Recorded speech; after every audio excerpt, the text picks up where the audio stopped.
Obviously a big night for the Hawks. 2018 NBA draft. They started off trading their third pick for the fifth. They picked up Trae Young, then they picked up Kevin Huerter from Maryland, and finally from the national championship team, Omari Spellman. The Hawks went offensive upside, offense first with this draft. Even with Huerter and Spellman on the wings, they provide shooting out there, but this all comes down to Trae Young getting one of the most electric players we have seen in college basketball in quite some time, but moving down in the draft away from Luka Doncic, trading with the Dallas Mavericks, along with a future first-round pick.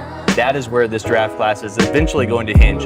What do they get out of Trae Young after moving away from Doncic? The real narrative for this draft is, did the Hawks make the right play? Is Trae Young going to become a better star, a bigger star than Luka Doncic? That's what this all hinges on. Did they make the right decision there in moving down to get a guy that they believed in?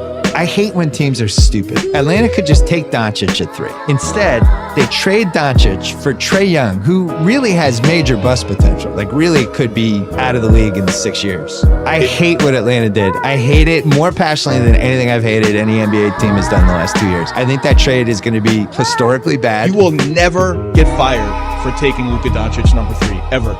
You will get fired for trading down to 5 and taking Trae Young if Trae Young isn't good and Doncic is awesome. You will get fired. It's just a matter of when.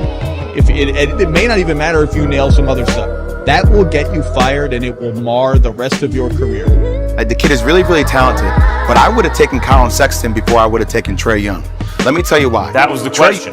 Trae Young is 6'1.5". He is 185 pounds, soaking wet. I don't know if I see him being that superstar level guard at that level, because you can push him around. I don't know if I see him being the level of caliber of player that I see Colin Sexton or Shai Gilgeous-Alexander being in the future. Just look, he got worn down in a 32-game schedule. In the Big 12, they lost 9 of their last 11 games, including the first-round game to Rhode Island in the tournament, because he got worn down and wore out.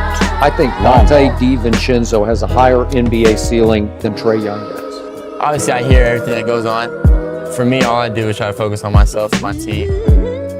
People doubted you coming into the league. Yeah. Will his game translate? Is he big enough to play in this league? How did that affect you? Like, what do you remember people saying about you coming out of the draft? I remember a lot of things. I mean, just everything that people said about me coming into the draft, or as soon as I announced that I was coming, just me thinking about everybody who doubted me. People who don't believe in me, it just fueled me to get better. And I'll always have that type of chip on my shoulder.